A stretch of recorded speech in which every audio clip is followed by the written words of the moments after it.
ममता जी हो, एक छोटी सी बात मैं आप सबके बीच में कह रही हूँ कि जब सरकार बनाने का समय आएगा तो उसके लिए सीटें भी चाहिए। कितनी सीटें चाहिए सरकार बनाने के लिए? 270 चाहिए ना। और 270 सीटों पर ये लोग जब चुनाव नहीं लड़ रहे हैं तो सरकार कैसे बनाएंगे? अपने परिवार के 4-5 लोगों को चुनाव लड़ाकर सरकार बनाने का सपना देखने वाले अखिलेश यादव, मैं बार-बार कन्नौज लोकसभा क्षेत्र के लोगों के सम्मान और स्वाभिमान को जगाना चाहती हूँ कि इनका ये सपना टूटना चाहिए, इनका ये दम टूटना चाहिए कि कन्नौज से अगर हम सांसद कोई बनेगा, क्योंकि इससे पहले अपने भाई तेज प्रताप को भेजा था सुब्रत पाठक की कदम काठी के आगे तेज प्रताप टिक नहीं पाए, और जब तेज प्रताप टिक नहीं पाए कन्नौज के लोगों ने हुंकार भरी तो स्वयं कन्नौज के मैदान में चुनाव लड़ने के लिए आ गए। इसलिए ये कन्नौज के चुनाव का मैदान किसी की बापोती नहीं है।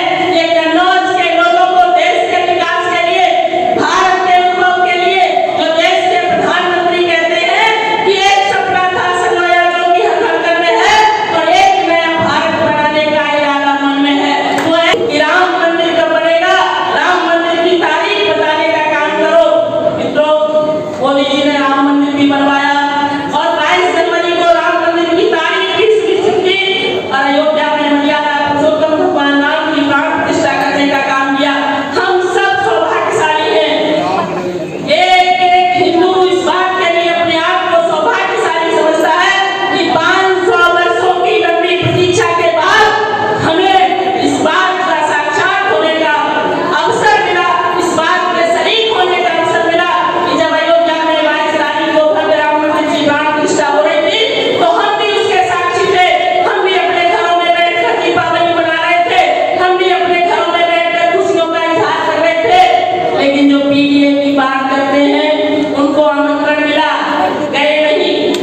मैं एनजीओ के लोगों से पूछना चाहती हूँ कि भगवान श्री राम के दर्शन करने नहीं गए?